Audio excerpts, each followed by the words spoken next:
November 29. యేసు మద్యపాని కాదు. కొత్త నిబంధన కాలంలో ద్రాక్షరసం సాధారణ పానీయంగా ఉండేది.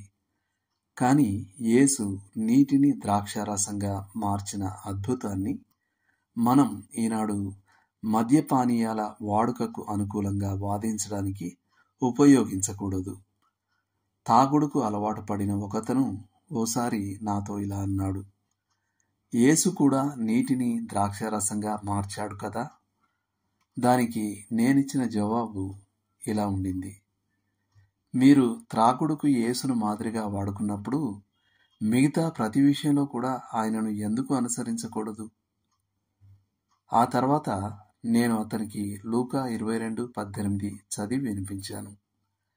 ఈ వచనం ఈనాడు పరలోకంలో యేసు మద్యం సేవించని వ్యక్తిగా ఉన్నాడని అర్థమిస్తూ ఉంది. మద్యపానీయాల సేవనం ఓ తెలివైన పని అన్న తుది అభిప్రాయానికి రాకముందు యథార్థ క్రైస్తవులు ఈనాడు కొన్ని లేఖనాలను పరిశీలింపగోరుతారు. మారుమనసు పొంది క్రీస్తును ప్రకటించు సాక్షిగా మారిన ఓ తాగుబోతు బొగ్గుగని కార్మికుని కథ నాకు గుర్తుకొస్తుంది. అతని స్నేహితుల్లో ఒకరు, మీరు యేసు నీటిని ద్రాక్షారసంగా మార్చాడని నమ్ముతున్నారా అని అతన్ని అడిగి చిక్కుల్లో పడేసే ప్రయత్నం చేశారు. తప్పకుండా నమ్ముతాను నేను. మా ఇంట్లో ఆయన ద్రాక్షారసాన్ని ఫర్నిచర్గా, మంచి దుస్తులుగా మరియు మా పిల్లలకు ఆహారంగా మార్చాడు అని ఆ విశ్వాసి జవాబిచ్చాడు.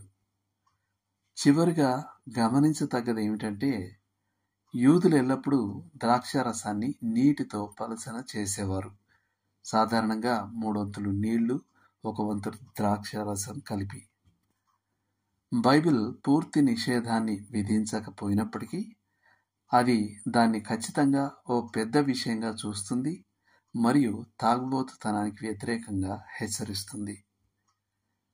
నేటి వచనం, అయినను మీకు కలిగి ఉన్న ఈ స్వాతంత్ర్యం వలన బలహీనులకు అభ్యంతరం కలగకుండా చూసుకొనుడి.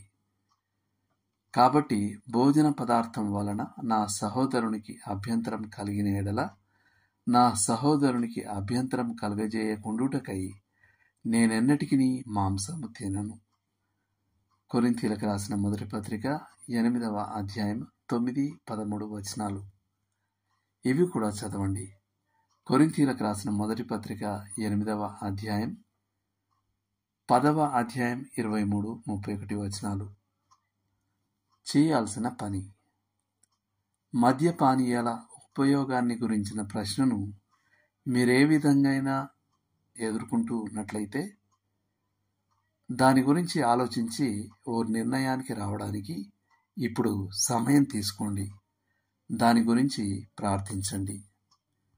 దేవుడు మిమ్మల్ని దీవించును గాక. ఆమేన్.